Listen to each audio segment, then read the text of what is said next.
kalian sudah siap belajar hari ini? Nah, sebelum kita mulai belajar, ada baiknya kita berdoa terlebih dahulu ya, agar materi yang kita pelajari membawa hasil yang baik. Berdoa dimulai. Selesai. Oh iya teman-teman, kalian pernah nggak melihat gerhana matahari total? Kalau sudah pernah, di mana kamu melihatnya? Dan bagaimana perasaanmu saat itu? Tuliskan jawabanmu di buku kerjamu ya. Oh iya Kak Dara, ganti baju dulu ya. Sampai ketemu nanti.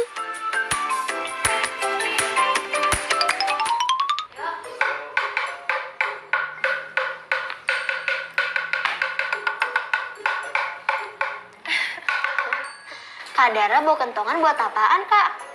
Kentongan ini digunakan pada salah satu tradisi di Indonesia. Wah, tradisi seperti apa itu, Kak? Sepertinya adik baru pernah denger deh. Namanya adalah tradisi dolo-dolo yang berasal dari Tidore. Tradisi ini biasanya dilakukan ketika gerhana matahari disadik. Nah, sekarang bagaimana kalau kita bahas materi mengenai tradisi tersebut? Yeay! Ayo, Kak. Teman-teman di rumah simak dengan baik ya dan catat bagian pentingnya. Tradisi dolo-dolo menyambut gerhana matahari total pada tanggal 9 Maret 2016, Sultan Tidore Hussein Shah menggelar ritual adat dolo-dolo di Pulau Tidore, Ternate. Ritual itu dilakukan sebagai bentuk kepercayaan untuk memohon perlindungan dari gangguan roh jahat. Menurut beliau, tradisi dolo-dolo merupakan tradisi yang turun-temurun yang sudah mengakar di masyarakat adat Kesultanan Tidore. Tradisi ini digelar untuk menyikapi terjadinya peristiwa alam seperti gerhana matahari dan juga gerhana bulan. Tradisi dolo-dolo dimulai dengan pembacaan doa. Mereka memohon agar selalu dilindungi dari bahaya. Setelah itu, mereka akan memukul kentongan yang terbuat dari bambu. Mereka memukulnya secara bersamaan di seluruh wilayah kampung saat terjadinya gerhana matahari atau gerhana bulan. Sultan Hussein Shah mengatakan selain menggelar ritual adat, Kesultanan Tidore juga mengadakan festival budaya. Hal ini dilakukan untuk mempromosikan pariwisata Maluku Utara. Gerhana matahari total akan menjadi peristiwa yang tepat untuk mengenalkan wisata Maluku Utara kepada dunia. Masyarakat Tidore juga akan menggelar sholat gerhana di setiap masjid. Para wisatawan bisa berkunjung ke Masjid Kesultanan Tidore yang berada di sekitar tempat untuk menyaksikan gerhana. Tradisi dolo-dolo hanyalah satu di antara banyak tradisi menyambut terjadinya gerhana matahari atau gerhana bulan di Indonesia. Kebanyakan tradisi dilakukan karena masyarakat percaya gerhana terjadi karena adanya gangguan makhluk jahat. Misalnya Batara Kala. Oleh karena itu, kebanyakan ritual menggunakan bunyi-bunyian dengan tujuan mengusir makhluk jahat itu. Kamu tentu tahu, gerhana matahari total bukan terjadi karena ulah makhluk jahat. Hal ini terjadi ketika posisi bulan terletak di antara bumi dan matahari sehingga terlihat menutup sebagian atau seluruh cahaya matahari di langit bumi. Meski demikian, jangan pernah melihat langsung ke matahari saat terjadi gerhana matahari total ya. Kamu harus menggunakan pelindung untuk matamu. Melihat langsung ke matahari tanpa perlindungan bisa membuat retina mengalami luka bakar. Kamu bahkan bisa kehilangan penglihatanmu. Menurut Dr. Harry Flynn, seorang dokter mata dari Universitas Miami. Lalu, bagaimana caranya agar bisa melihat gerhana matahari total dengan aman, Kak? Nah, ada caranya supaya kita tetap bisa mengamati saat terjadinya gerhana matahari dengan aman. Pertama, jangan memakai kacamata hitam biasa. Pakailah kacamata khusus untuk melihat gerhana matahari total yang memenuhi standar kesehatan. Kedua, memakai pelindung mata yang tepat ketika melihat melalui teropong dan juga kamera. Gunakan lensa khusus pelindung gerhana matahari total untuk melapisi lensa atau teropong. Nah, dari bacaan tadi, Sita masih ingat kapan masyarakat Kesultanan Tidore melakukan tradisi dolo-dolo? Tentu dong Kak, 9 Maret 2016. Betul. Lalu apa yang masyarakat harapkan dengan melaksanakan tradisi itu? Tradisi dolo-dolo bertujuan untuk mengusir makhluk jahat, contohnya seperti Batara Kala. Wah, Kak Dara salut deh. Sita menyimaknya dengan baik. Sekarang waktunya teman-teman yang menjawab pertanyaan berikut ini ya. Kamu boleh menuliskannya terlebih dahulu.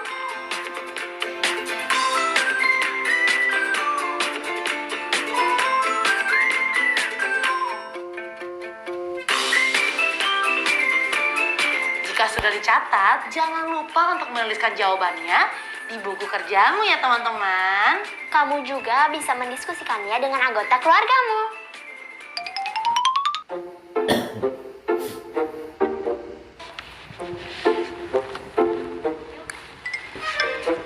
Hai teman-teman, setelah tadi kita mendengar penjelasan dari Kak Dara mengenai gerhana matahari, aku jadi penasaran deh, kira-kira sudah berapa kali ya gerhana matahari terjadi di Indonesia? Nah, Sita baru baca nih. Menurut data yang dimuat dalam situs Badan Antariksa Amerika atau NASA, wilayah di Indonesia telah mengalami 10 kali gerhana matahari total atau GMT sejak tahun 1501 sampai dengan tahun 2016. Bicara tentang gerhana matahari total, ada cerita menarik nih teman-teman. Kalian tahu kan pahlawan wanita yang memperjuangkan kesetaraan hak terutama dalam bidang pendidikan bagi wanita? Yap, Raden Ajeng Kartini atau yang lebih sering kita kenal R.A. Kartini. Apa hubungannya ya? R.A. Kartini adalah salah satu orang yang pernah menyinggung gerhana matahari total pada awal suratnya kepada Stella Handelaar di Belanda. Gerhana yang terjadi pada saat itu berlangsung selama 6,5 menit dan melintasi wilayah Sumatera, Kalimantan, dan Maluku. Dalam surat yang dibuat pada tahun 1901, R.A. Kartini menulis dalam bahasa Belanda. Pada 18 Mei, ilmuwan dari seluruh dunia datang ke Jawa untuk mengamati sang gerhana. Gerhana matahari total terakhir yang melintasi Indonesia terjadi pada tanggal 9 Maret 2016. Teman-teman bisa perhatikan tabel berikut ini yang berisikan informasi mengenai gerhana matahari yang telah terjadi, ditandai dengan warna coklat, dan yang akan terjadi ditandai dengan warna merah. Dari tabel berikut, teman-teman bisa mencari tahu apakah gerhana yang telah terjadi atau yang akan terjadi di Indonesia. Salah satunya ada di daerah tempatmu tinggal. Dan kalau kita perhatikan dari tulisan yang berwarna merah, di masa mendatang gerhana matahari diperkirakan akan terjadi di Indonesia sebanyak 3 kali dengan waktu yang berbeda-beda. Nah, setelah kita mengetahui bahwa gerhana matahari total akan terus terjadi di masa yang akan datang, sekarang teman-teman di rumah isilah tabel berikut. Berisi beberapa pertanyaan, salah satunya, apa yang akan kamu lakukan saat itu terjadi? Sita kasih contoh ya. Selanjutnya, teman-teman bisa menuliskan tabel berikut ini terlebih dahulu. Kemudian, tuliskan jawabanmu pada kolom kosong yang tersedia sesuai dengan pertanyaan yang diajukan. Jangan lupa tulis nama, usia, dan provinsi tempat kamu tinggal pada kolom bagian atas. Selamat mengerjakan teman-teman, semangat!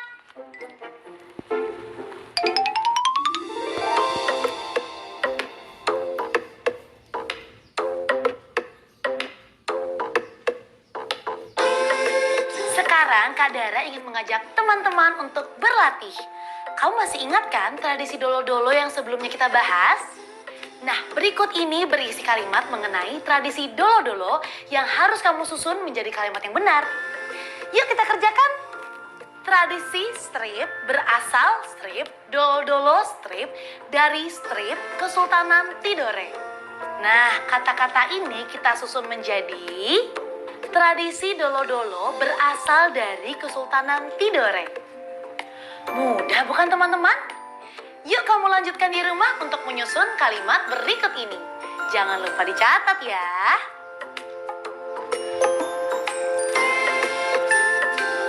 Tulis jawabannya di buku kerjamu.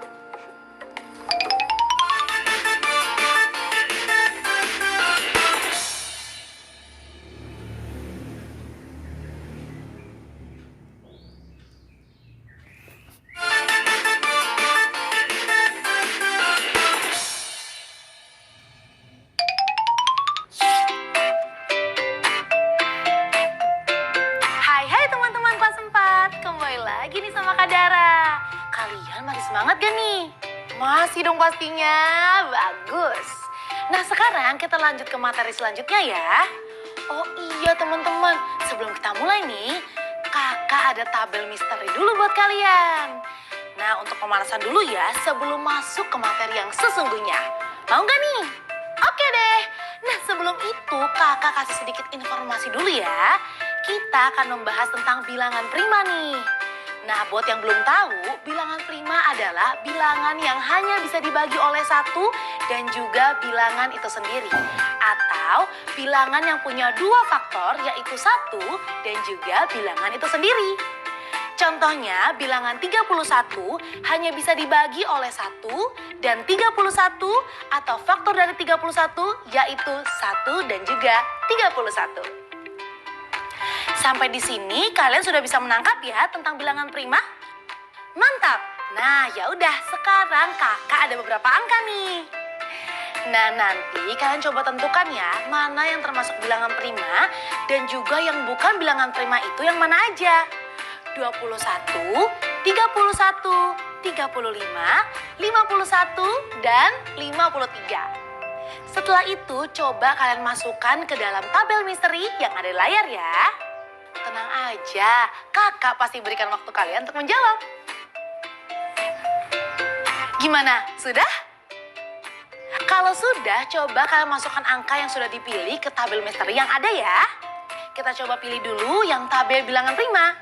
Pada tabel bilangan prima ini, angka berapa aja nih yang kalian masukkan? Yup, betul sekali. Angka yang dimasukkan adalah 31 dan juga 53. Kenapa ya 31 dan juga 53 adalah bilangan prima? Karena bilangan tersebut hanya bisa dibagi satu dan juga bilangan itu sendiri ya teman-teman. Terus untuk tabel bukan bilangan prima, angka berapa saja yang termasuk teman-teman? Tepat sekali. Ya tinggal sisanya aja dong pastinya. Yaitu angka 21, 35 dan juga 51. Kenapa 21, 35 dan juga 51 masuk bukan bilangan prima? Karena contohnya bilangan 21 itu bisa dibagi 1, 3, 7, dan 21 yang artinya adalah faktor dari 21 lebih dari 2. Itu berlaku juga ya pada angka 35 dan juga 51 yang faktornya lebih dari 2. Maka dari itu, angka 21, 35, dan 51 bukan termasuk bilangan prima. Nah, paham kan teman-teman untuk pengkategorian bilangan prima dan juga bukan bilangan prima?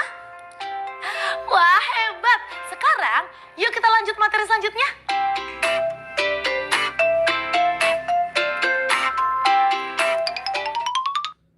Nah teman-teman, setelah pemanasan tadi, kali ini kita akan mencoba membahas tentang faktor persekutuan terbesar atau FPB nih. Nah, kakak mau tahu dulu dong, Sita masih ingat gak dengan materi FPB ini? Adik agak lupa-lupa ingat gitu sih kak. Boleh diulas lagi sedikit kak? Siapa tahu adik jadi ingat kak. Boleh dong pastinya. Nah, sekarang kita bahas dulu ya tentang faktor persekutuan ini. Faktor persekutuan adalah bilangan yang merupakan faktor bersama dari dua bilangan atau lebih. Berikut ini kakak coba berikan contoh faktor persekutuan dari 60, 48, dan 24. Cara pertama adalah menggunakan faktor bilangan. Faktor dari 60 adalah 1, 2, 3, 4, 5, 6, 10, 12, 15, 20, 30, dan 60. Faktor dari 48 adalah 1, 2, 3, 4, 6, 8, 12, 16, 24, dan 48. Faktor dari 24 adalah 1, 2, 3, 4, 6, 8, 12, dan 24.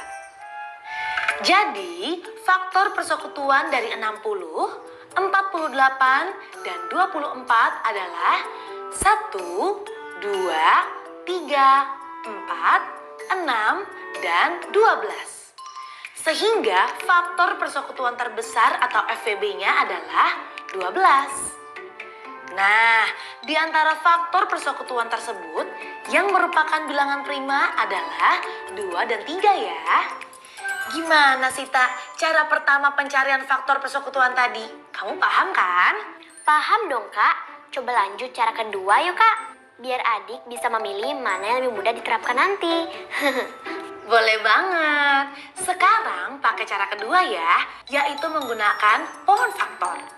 Kita masih menggunakan bilangan 60, 48, dan 24. Contoh mencari FPB dengan menentukan faktor primanya. 60 dibagi 2 menjadi 30. 30 dibagi 2 menjadi 15. 15 dibagi 3 menjadi 5. Kemudian 48 dibagi 2 menjadi 24. 24 dibagi 2 menjadi 12. 12 dibagi 2 menjadi 6. 6 dibagi 2 menjadi 3. Lanjut, 24 dibagi 2 menjadi 12. 12 dibagi 2 menjadi 6. 6 dibagi 2 menjadi 3. Nah, faktor prima dari 60, 48, dan 24 adalah sebagai berikut. 60 sama dengan 2 kali 2 kali 2 kali 3 kali 5. 48 sama dengan 2 kali 2 kali 2 kali 2 kali 3. 24 sama dengan 2 kali 2 kali 2 kali 3. Ambil faktor persekutuan prima pada bilangan 60, 48, dan 24 yang dari ketiganya angkanya ada semua dan sama. Setelah itu kalikan faktor prima tersebut. 2 kali 2 kali 3 sama dengan 12. Sehingga FPB dari 60, 48, dan 24 adalah 12. Gimana cara kedua Sita? Mudah kan? Paham kok Kak dua-duanya. Tapi kalau adik sih sepertinya lebih pakai cara pertama deh Kak. Ya boleh pakai cara pertama. Nah setelah dijelaskan materi, enaknya kita langsung latihan gak sih Sita? Betul banget Kak. Yuk Kak. Ayo.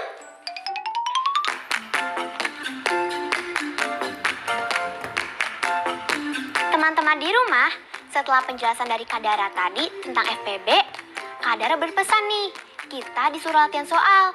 Katanya, biar kita bisa lebih memahami konsep FPB tadi. Kalian siap gak nih? Hebat! Kalau gitu, kita mulai aja yuk. Soalnya aku juga udah gak sabar nih.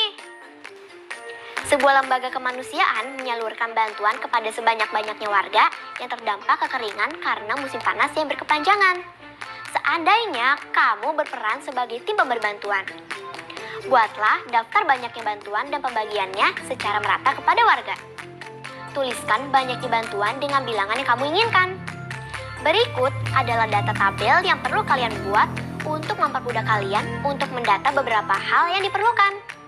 Kalian bisa tulis dan gambar tabelnya dulu ya untuk soal latihan yang ada di layar.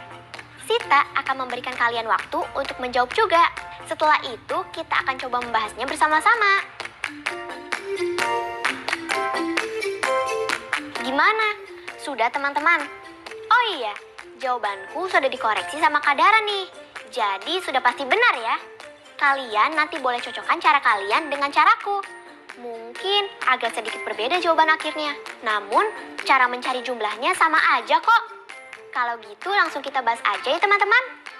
Oke, pertama-tama untuk menjawab soal tadi, karena ini jenis bantuan yang jumlahnya atau banyaknya belum ditentukan, kita bisa mengisinya dengan angka berapapun jumlahnya atau banyaknya. Tapi jangan terlalu banyak ya, jangan gak pusing nanti mencari FPB-nya. Misalnya seperti punyaku, air minumnya 50 liter. Kemudian berasnya 80 kg. Dan untuk tabel yang kosong itu, kita isi dengan mie instan 40 dus nih. Berapa nih kira-kira banyaknya warga yang menerima bantuan? Kemudian, berapa banyaknya air, beras, dan mie instan yang diterima tiap warganya? Untuk mencarinya, kita bisa menggunakan FPB. Kita coba pakai cara faktor bilangan ya. Faktor bilangan dari 50 adalah 1, 2, 5, 10, 25, dan 50. Faktor bilangan dari 80 adalah 1, 2, 4, 5, 8, 10, 16, 20, 40, dan 80. Faktor bilangan 40 adalah 1, 2, 4, 5, 8, 10, 20, dan 40. Jadi, faktor persekutuannya adalah 1, 2, 5, dan 10. Sehingga FPB dari 50, 80, dan 40 adalah 10. Nah, berarti banyaknya warga penerima bantuan adalah 10 orang. Per orangnya tinggal kita bagi saja data yang sudah ada dengan 10. Jadi, tiap orang mendapatkan jatah air minum 5 liter, beras 8 kg, dan mie instan 4 dus. Begitu teman-teman.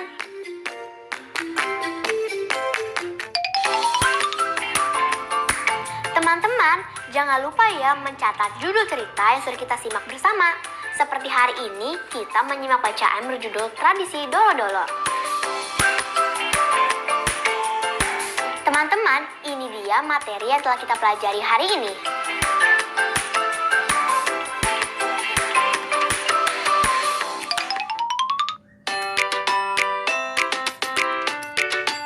Nah, teman-teman, selesai deh perjumpaan kita hari ini. Aku senang banget ke hari ini, karena dapat banyak ilmu baru. Iya dong Sita. Nah buat teman-teman di rumah jangan pernah bosan untuk belajar dan juga mencari ilmu ya. Dan ingat, selalu jaga kesehatan kamu dan juga keluarga dengan menerapkan 5M, yaitu mencuci tangan, Menjaga jarak, memakai masker, menghindari kerumunan. dan juga mengurangi mobilitas. Sampai jumpa lagi teman-teman.